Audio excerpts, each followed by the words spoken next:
Welcome to the Filmistines, the podcast where we discuss all things movies. Join us as we dive deep into the latest releases, revisit classic films, and explore the art of cinema. Whether you're a film fanatic or just love a good flick, we've got you covered. From Hollywood blockbusters to indie gems, we'll be breaking down the storytelling, cinematography, and everything in between.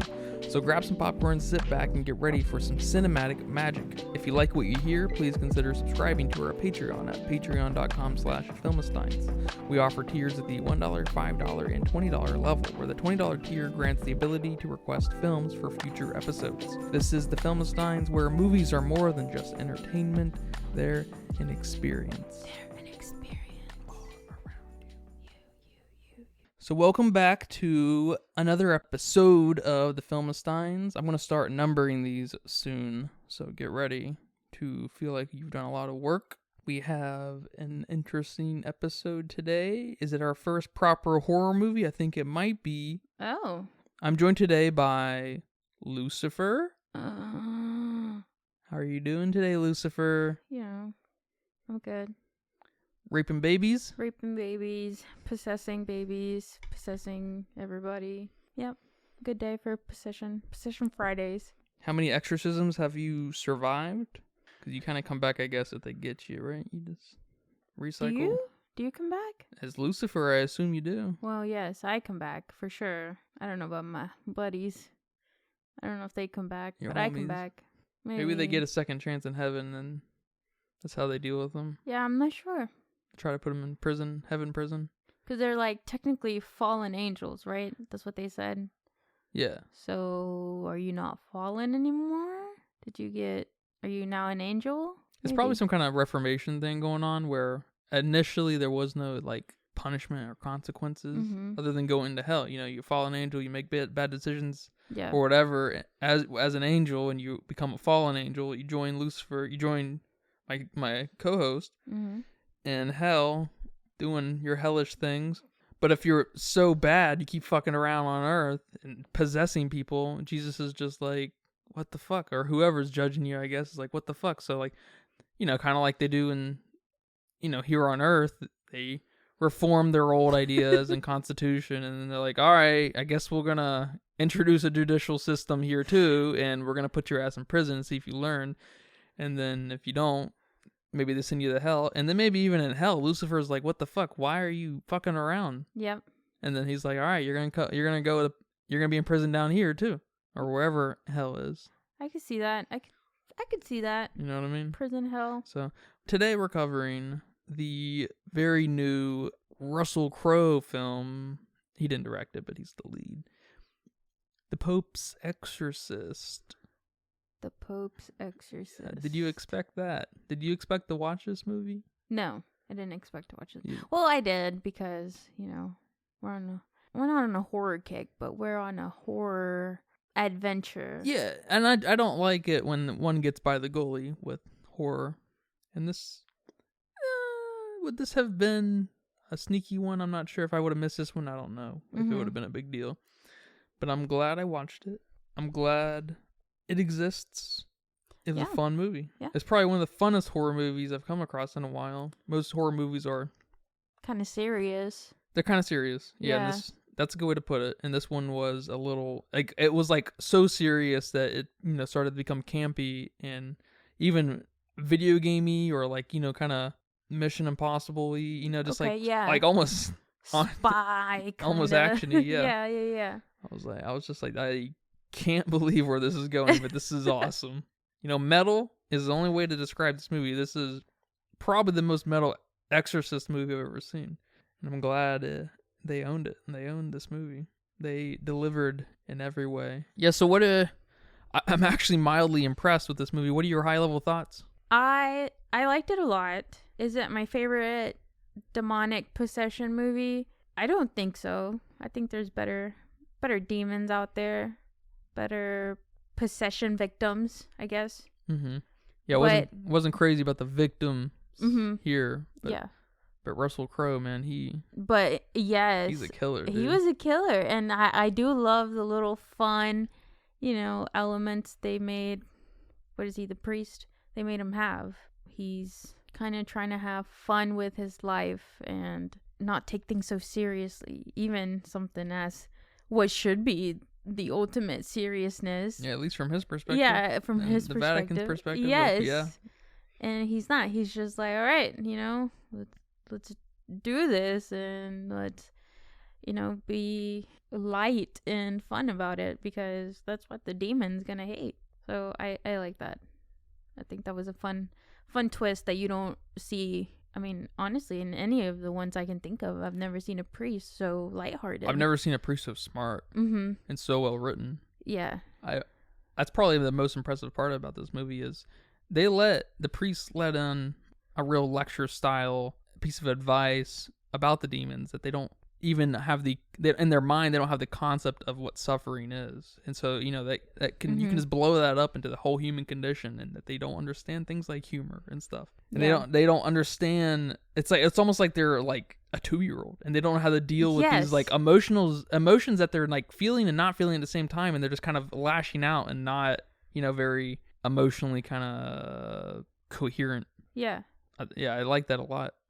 Yeah, I like that. I like the demon itself, which, it's a very tropey thing that the demons are, kind of childish and immature. And, the great example is the one in The Exorcist.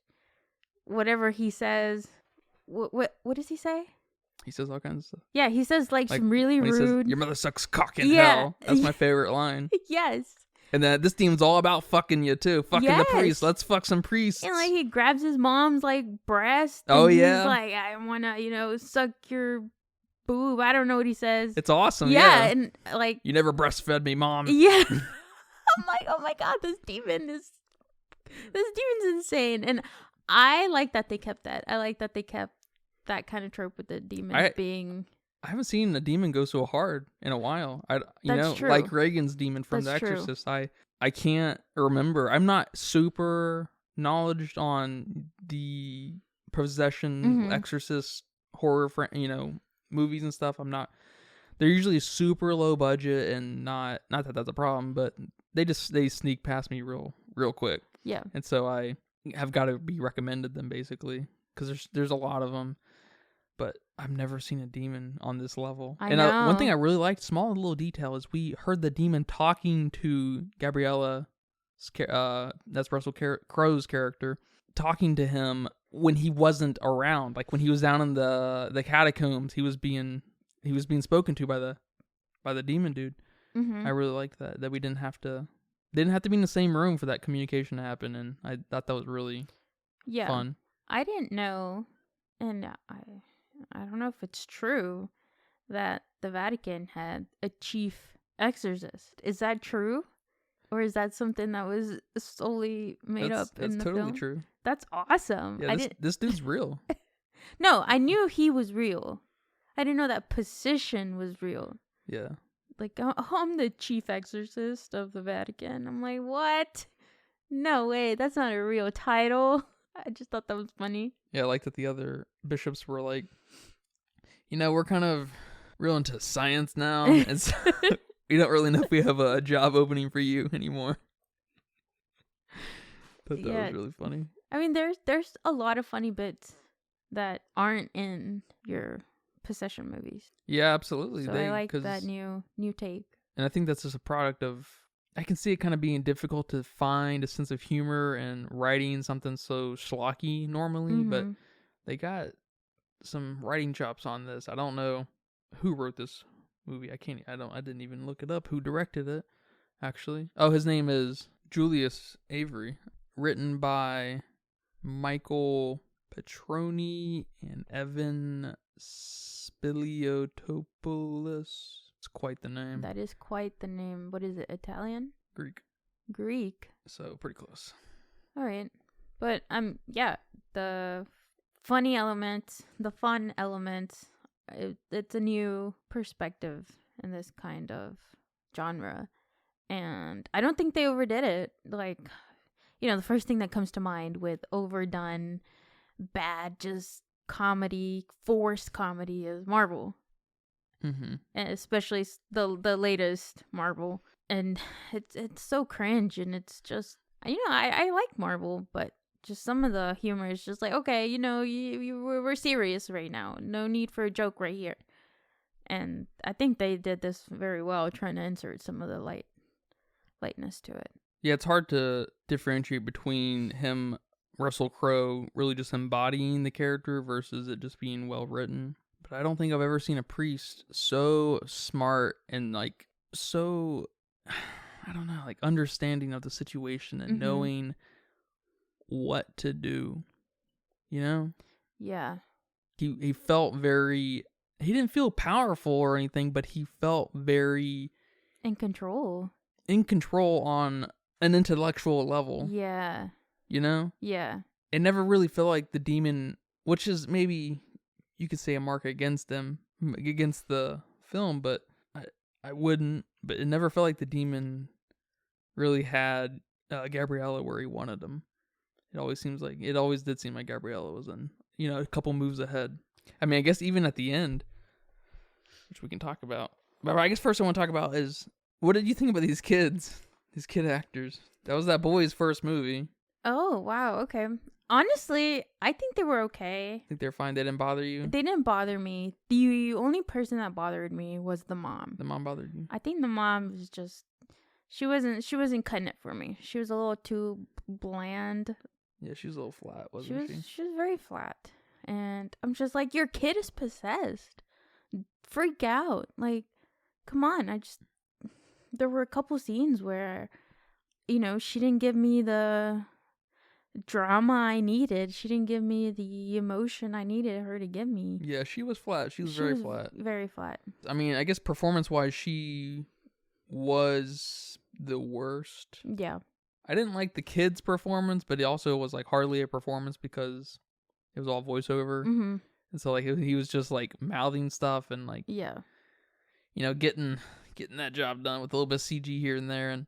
But it's hard to say. It's hard to say too much about that. But I didn't like how he did that. How he did it. I didn't like his look. Although I did like when the demon was in him for a long period of time. I liked how he looked. Oh, I love that. I didn't like, and that maybe is not a mark against the kid. It may be just a thing that happens in possession movies. There's always a demon speaking through someone who wouldn't sound like that. Right. It's just like, it's hard to get past that, I guess, because I'm not immersed enough to be convinced, I guess, that the kid's speaking that way. And so that kind of takes me out of it a little bit, and I think that's just kind of a me problem, I think. But yeah, I think that that's just a me problem. But I liked how vocal this demon was. Yeah. Oh my god, dude, he had shit to prove, and yes. he was. Oh my gosh. I've never seen a demon with so much personality, I guess. Yeah. In a movie. Yeah, I liked how gauntly and just like the kid, he almost reminded me of Jigsaw, like how that's funny. Yeah, I can see the shape of his face and just the demonic, the eyes. Like I liked how that progression took place. Mm-hmm. And I completely agree with you. This demon was awesome, and it's a great film in that I was rooting both for the demon and the priest. That's so funny. It's such a mark of a fun movie, having those both sides that you're rooting for, no matter the content. But it's a fucking possession movie that's just nuts, and it's just, I can't believe how good it was on those two places, and everybody involved knew who the stars were. There was no, this vision did not get wonky and go over the place. I mean, maybe it was 15 minutes too long. I don't know, because I didn't love the part where he was in the catacombs with the other padre, what's his name? Tomas, yeah. When they were down in the catacombs and was cutting back and forth between them down there and the bedroom, that's when the exchange was happening, or at least one of the exchanges was happening in Gabriella's head. Yeah. I'm not sure if it was like just vocalized in the building or in the house or not.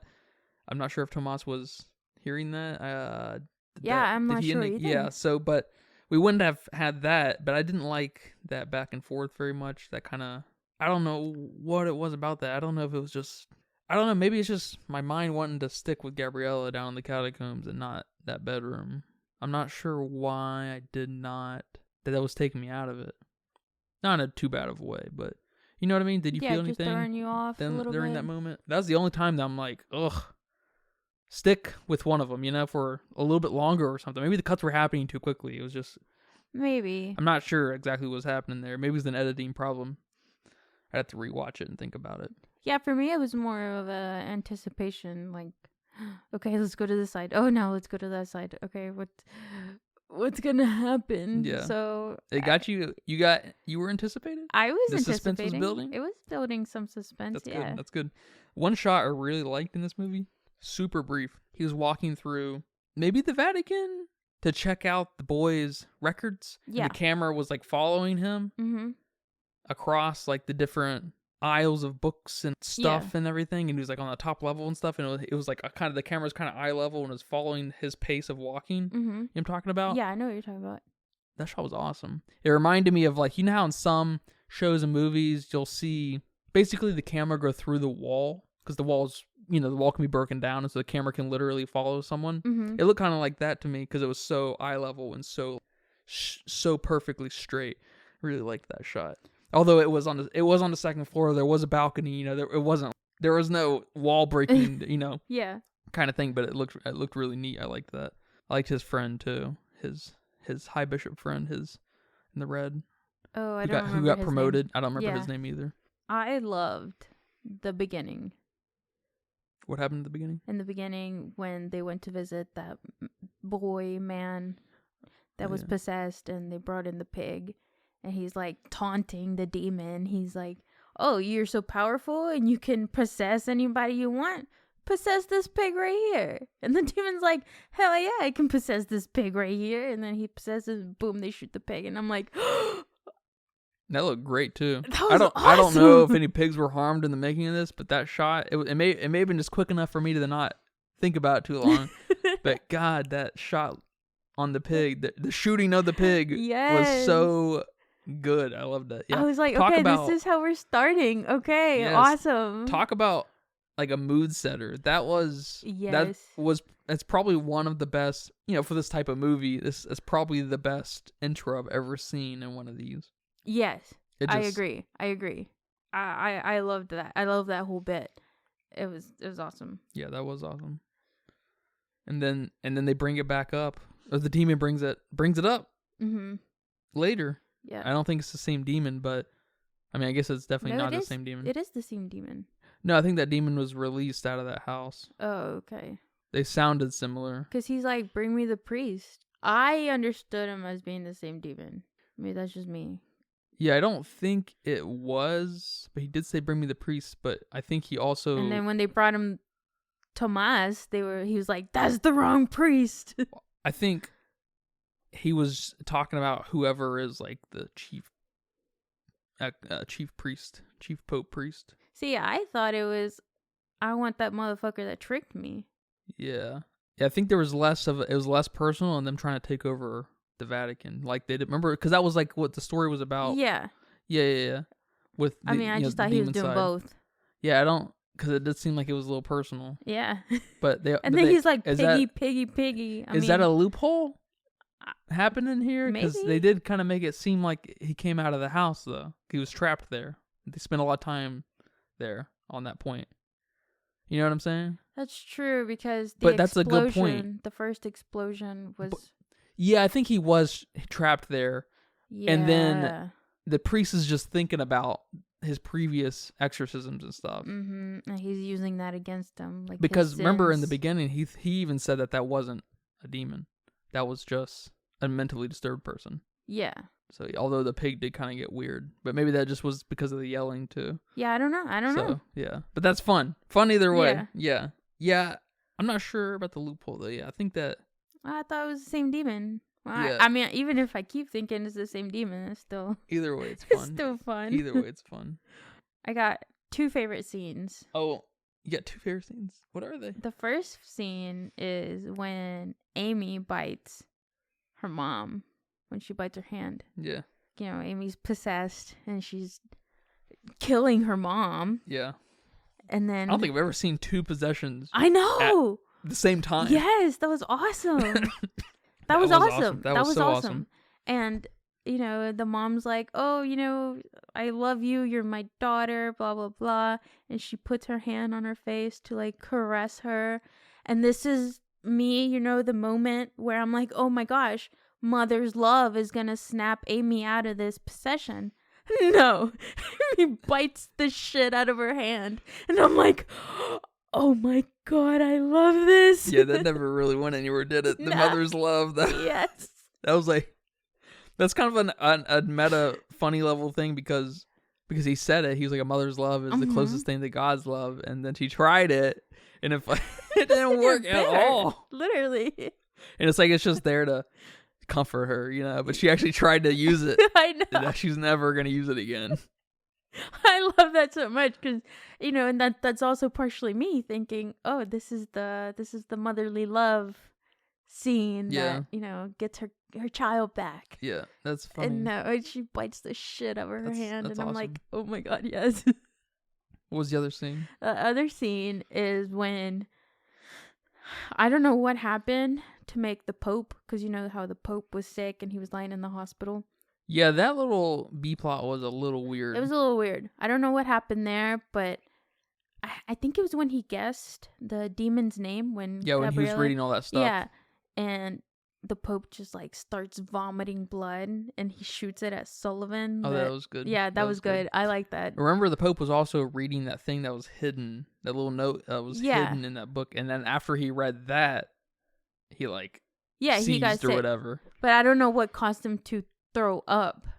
I think that's when Gabriele was like, guess the demon's name. Yeah. And then he's like, bleh, and all the blood is just... Why did that happen? I don't know why that happened, but I liked it. Yeah, they spent just a little... They spent the smallest amount of time they needed to on that to get whatever message they were getting across, and to not like kind of take you away from what's happening here, because the Pope stuff was completely irrelevant. Yeah. That was funny. That was awesome. Yeah, I forgot about that. That was awesome. Those are my 2 favorite scenes. I guess the goriness of those. I wish there was a little bit more gore, more creepiness. We did get a little bit of Amy, you know, bending and transforming like those demons usually do. But I don't think we got enough of that. Yeah. Of that creepiness. Because that's what gets me in some of these possession films. The bending of the wrong bones and her head turning backwards, and it's like, oh shit, your body's not supposed to do that. Like that's one thing that gets me in these demon movies. Yeah, we didn't get very much of that. Yeah. We did get some nice use of like those extra girls who, you know, there was the one that was covered in blood down in the catacombs. That was Tomas's sins, and I liked that kind of was a theme they held throughout, where your sins are gonna come bite you in the ass and stuff, and he's making them see them. The demon's making the 2 priests see them. I liked that. Yeah, I liked that they were real people. They had some, you know, especially Gabriella's girl. She had some CG on her here and there, but you know, the red girl, that was I'm pretty sure that was a girl in red something. She was that was real. It looked good. I like that. That got crazy at the end, didn't it? Yeah, it got talking crazy. about a climax. That climax reminds me of. I don't think you finished this with me. Suspiria. No, I fell asleep. It's got a similar craziness at the end. I remember bits and pieces about that movie, but I don't think I saw the end. The movie's awesome. Yeah, I like that whole, you know, the sin part, and honestly, I was just like, okay, come on, your sins aren't that bad. Why are you ashamed of them? You know, it's just you're good, dude. You survived a war. Okay, I mean, there's worse things that you could be shameful of. And the other dude's like, you liked somebody and you had sex with them? Oh, shocker. Yeah, I just thought it was funny. Yeah, they couldn't make them too bad, though. Yeah.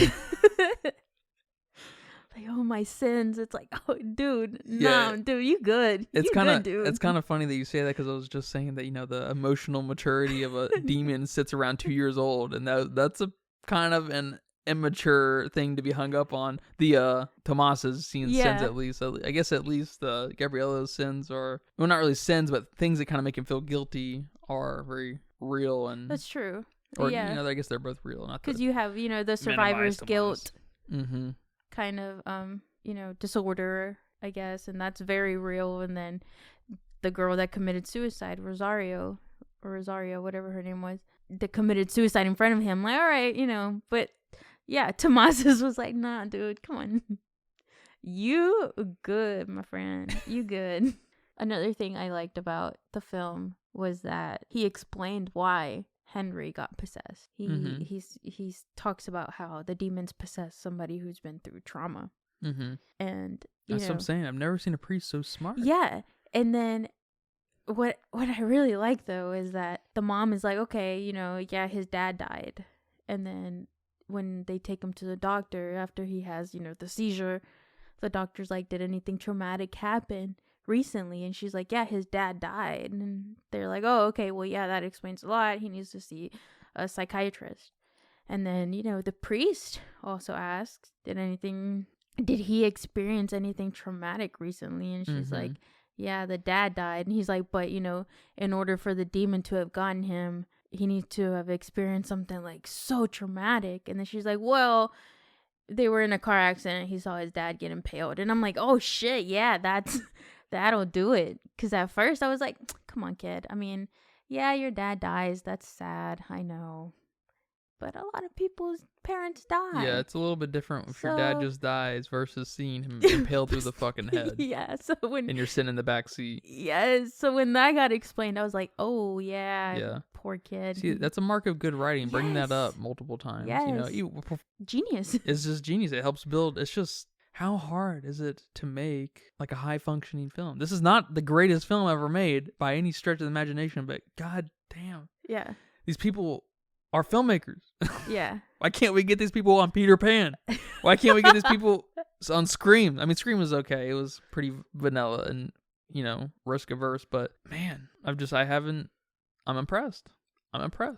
And are we going to get 199 sequels? Yes. I don't know. But I mean, they kind of make it a little bit that way. I know it lays on like like this weird video gamey thing where we have all these side missions to take care of now. It's just like, I haven't felt that like what kind of feeling with that since the end of Indiana Jones and the Crystal Skull.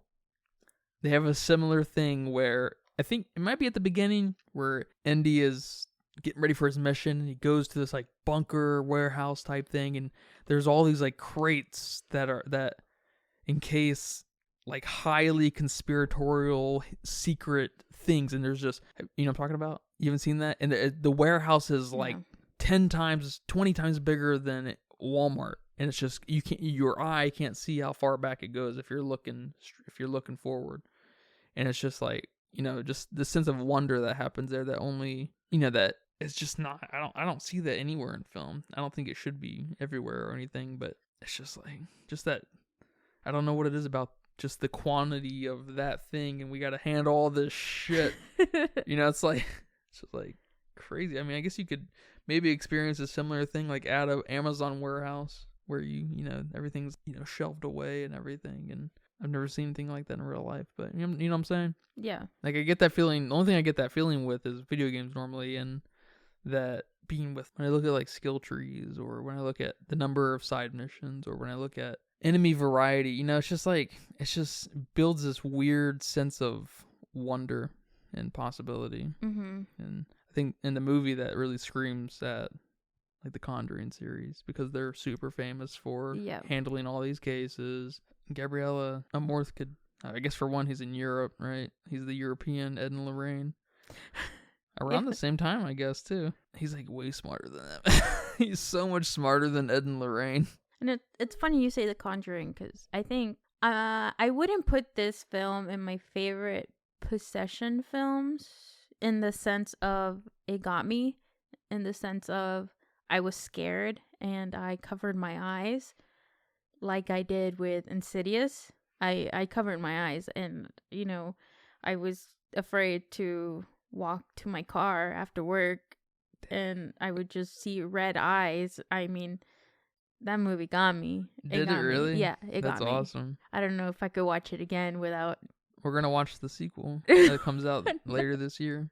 Like, no, you're gonna have to, keep all the lights on, and because even me thinking about, my notes for this podcast and thinking about the possession films that I've seen and, the parts that got me and stuff, I got spooked here in my desk just thinking about that stuff. So I'm a scaredy cat. I'm a huge scaredy cat. Yeah. This movie did not creep me out in any way. Yeah. Maybe one scene where... Probably close to the beginning. Yeah, where Henry had that mask. Because, I'm weird about faces. I think that's, weird moving body parts and weird faces and up close screen faces. You're probably not alone in those. So that, I wouldn't put it in this movie scared me, this movie got me. But I would put it in I love this demon dude. He gets my award for the best demon. Yeah, I have to agree. And just a fun movie. So. Yeah, it's a funny balance that is brought to the front and all of that.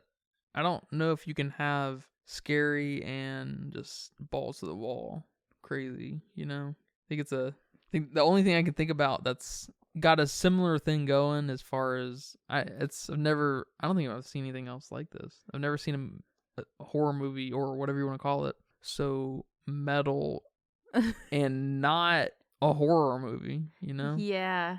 Because they usually lean into the drama side, like Hereditary, and there's some like kind of, I wouldn't call Hereditary metal any way whatsoever though, but the very end is pretty metal, I guess, with the dad catching on fire and the floating bodies and the decapitated bodies, and like there's like kind of a metalness there, but it's also like complete mind fuck.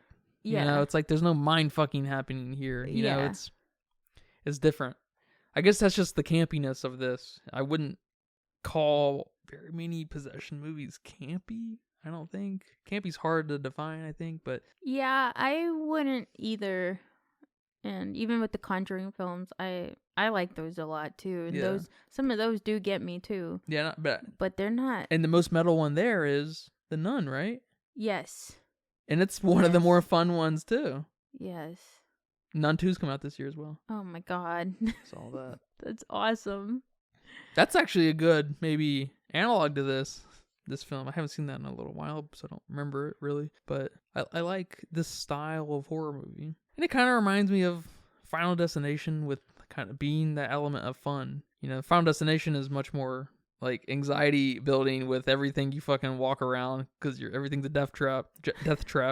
But it's just, it's just fun angles of, there's just a lot of angles of potential fun and that are just surprising when it comes to horror. And I appreciate this film a lot for that. Yeah. I'm sure there's several other films that are like this, but I can't think of any. I haven't seen one in the last few years, so this is like real fresh and appreciated. Comes highly recommended. Yeah, I'd recommend this. And I guess I haven't seen too many possession movies, besides. There's hundreds of them, man. Yeah, I haven't seen any of the Emily Rose ones. What's it called? The Exorcism that one's pretty good. Emily Rose. Yeah. I haven't seen that. There's only like 10 good ones out of several hundred. Mm-hmm. And I guess if you want to include like Paranormal Activity, those are sort of possession. I guess they are. The main character gets possessed. Yeah. So. It's not an exorcism film, but yeah, it is. It's kind of the broader possession film. Yeah. There's not, because I guess Insidious borders into that exorcism. Because, they bring in our favorite old lady. What's her name? Insidious. The old lady. Yes. Whatever her name is. Doesn't matter. But Paranormal Activity, it's just possession and like what happens in this house. The first two Paranormals, I know they were like a phenomenon at the time and stuff, but they are actually pretty good. I didn't like them. Good. I've only seen the first one. I can't believe. To be honest, the second one's better. Okay. And I'm surprised you like the first one because you like found footage films, and the second one's much better because it's just I could see a redo of the first one being better just because they have better filmmaking chops now, but There were like 3 fucking different shots in the first movie, and that's just yeah. dumb. I think the first one was a little too like way too cheap, way too slow for me. Yeah, that might just be a problem with those types of movies with you because they are kind of.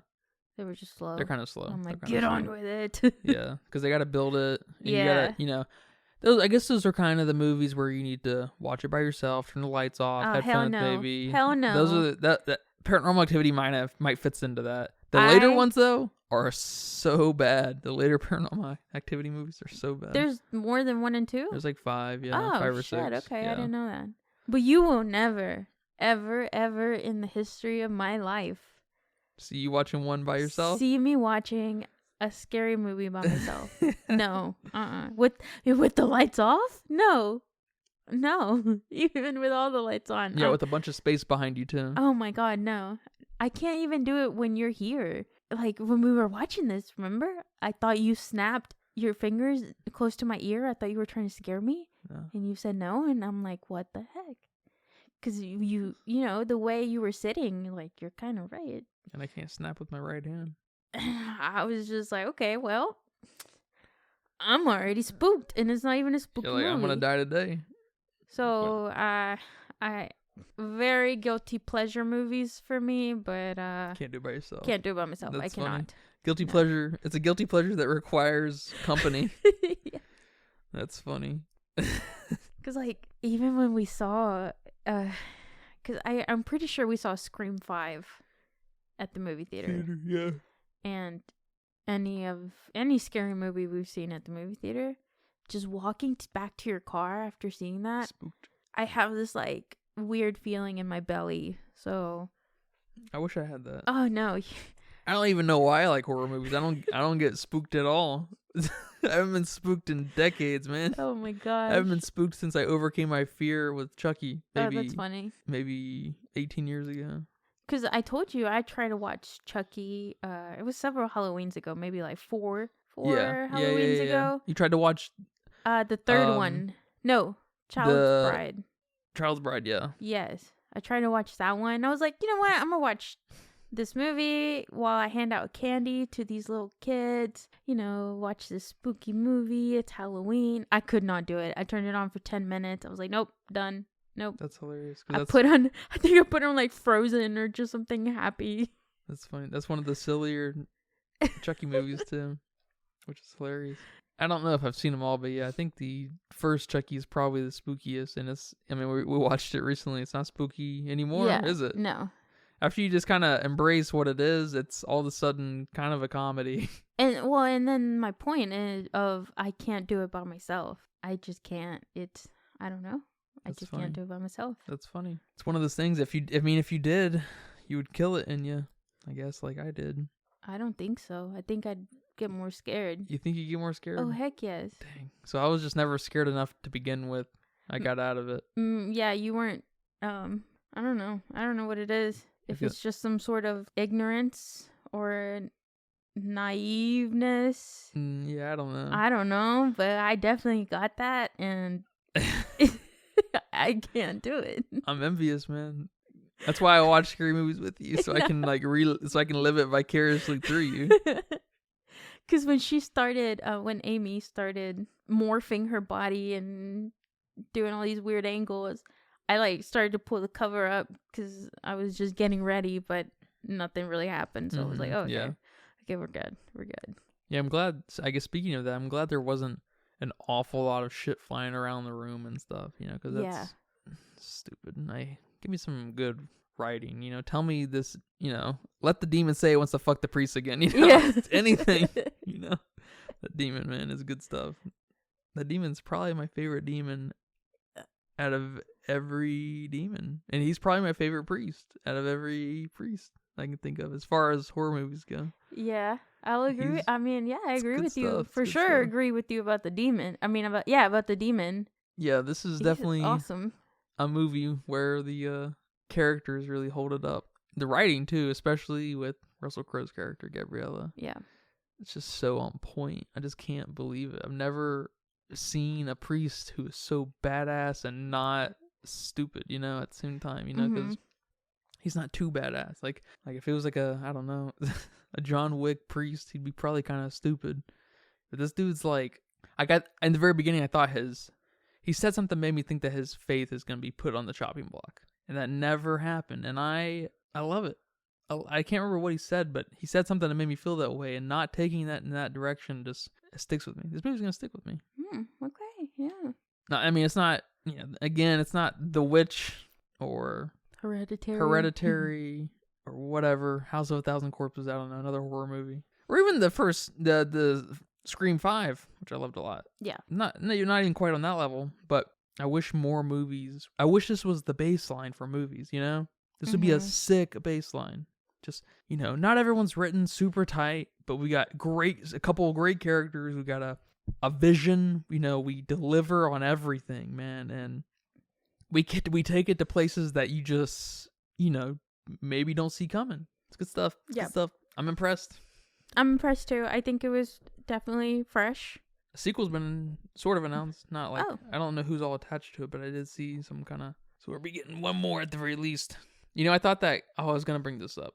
I thought Tomas was the brother from Selena, the Netflix show.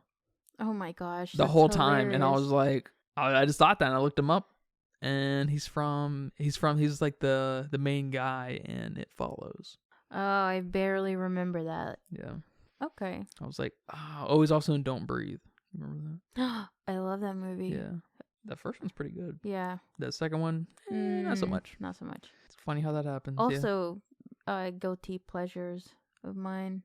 Those like missing one sense, you know, like in Don't Breathe. I know that he's a blind guy. It almost became a trend, right? In Hush, you know, she can't. Hush is probably better than Don't Breathe, actually. Oh, I liked both of them. I mean, Hush is pretty decent. Yeah, I like that Tomas's ear got, you know, gnawed off. Got gnawed off. I loved it. That was awesome.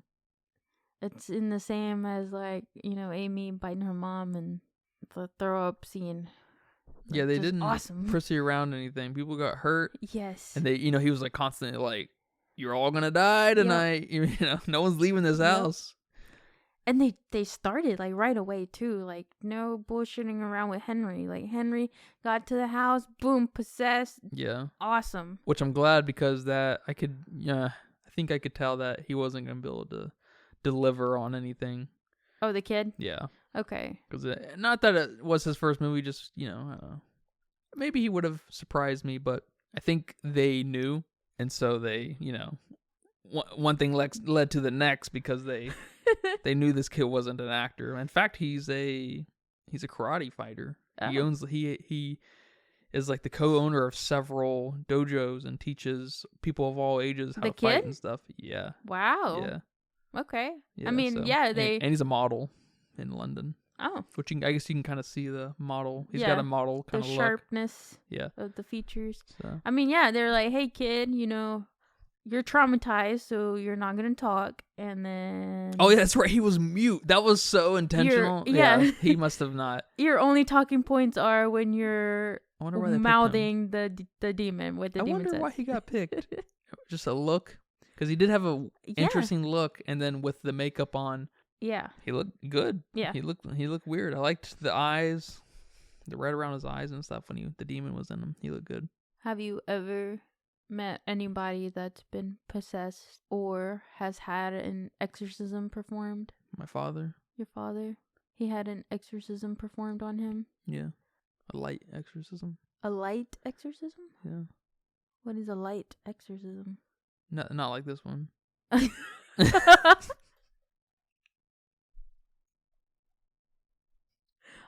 good. Yeah. No shooting the pigs or anything either. Yeah. Yeah, my dad's sister, my aunt, she had an exorcism performed on her. And my dad's side of the family is not Catholic. And I thought, you know, maybe someone can shed some light. But I thought exorcisms were just performed by Catholics. Traditionally, yeah. Yeah. It's only, like, they say it's like the only denomination that recognizes them. Exactly. So I thought that was just weird. So maybe I'll talk to my dad one day about that. But, you know, I don't know what religion he is, but not Catholic. Proper, at least. Yeah. Some kind of derivative, maybe. Evangelist, something along those lines. I don't know. Just not Catholic. So I just thought that was weird. But yeah, and on my dad's side, we have a lot of mental issues, I guess. Because my grandma was schizophrenic. So I wonder if there's something to that too. Mexico absolutely is ancient in their beliefs of mental disorders. Yeah, so yeah, there's no doubt some corollary to all that. Unfortunately, all those misunderstood people had to go through hell to only be more misunderstood. Yes. So that just made me think about him saying how, Gabrielle is saying how a lot of times he refers them to doctors or psychiatrists. And he was like 99% of them, or 96% or whatever it was. Yeah. Yeah. Which is awesome. I loved 98, that. Yeah. I loved that. So I was like, oh, that's a good, modern kind of spin into it. Yeah. Or even the bishop council was like, we basically don't believe in your work. Yeah. Which was awesome. I loved that. And then he makes the discovery of the Catholics' whole lifetime. They make he finds the map to all of their all the boss fights. All the boss fights. Oh my god. It's awesome. It's awesome. Yeah. It's so cool. Yeah. Any final thoughts? Nope. Just go watch this movie. I don't know what I'd give it in my Letterboxd. Maybe I don't know. It was good. It's got way too low of a score in Letterboxd. What like is it? 2.7 or something like that. I'm just like, are you fucking joking me? People don't like having fun. I see again, motherfuckers. They want the same serious priest. Yeah. Maybe not a so aggressive demon. I don't know. You want a less aggressive demon? Jesus. I'd probably give it a 3.5. Whoa, nice. Thanks for watching with me. Thanks for watching it with me. Thanks for inciting me. You're welcome. You're very insightful. Did I incite you? You incited me. Thank you. You didn't tell us your score. You have a score? Have you scored? I'd probably give it a 2. Probably give it a 2. You put it on Mario level? Yeah. Okay. Yeah, because I try to keep things somewhat normalized. If I had if I was able to rate things based off of genre or whatever, yeah, all my scales would look a little bit different, but it kind of stays normalized. So this is I'd probably give this film what'd you say? I said 3.5. No, what did you say about Mario level? Oh yeah, what I was saying about normalizing. Yeah, if I could break up the rankings across genres and stuff, each ranking would look a little bit different. It's like if this was allocated just to horror, possession. I'd probably just horror. It'd probably sit closer to 3.5. It'd probably sit around in there. Okay. And so, because you kind of need to know me, and that's why I say you don't even bother with any scores that I give under 2, and then 2's above just kind of float in a different space in my mind, and depending on who I'm talking to, I can I will recommend something, right? Yeah. And one reason we watched this so quickly is because my mom wanted to hear about it. And I would recommend this to my mom. Yes, I would recommend this to anyone who's interested in a possession movie. Yeah. Probably anyone who's interested in a horror, more recent horror movie. I'd probably recommend this. I mean, it's probably my favorite horror movie of the year so far. Not that we've seen an awful lot, but I mean, just Scream, if you would count it. Yeah, Scream counts. And that's a wrap for today's episode of the Filmsteins. Thanks for tuning in and joining us on our cinematic journey. We hope you enjoyed our discussion and gained some new insights and perspectives on the world of movies. Don't forget to subscribe to our podcast on your favorite platform, especially Patreon at patreon.com/Filmsteins. And follow us on social media for more film-related content. We love hearing from our listeners, so if you have any feedback, suggestions, movie recommendations, or book recommendations, please feel free to reach out to us. Until next time, keep watching and keep loving the magic of movies. This is the Filmsteins signing off.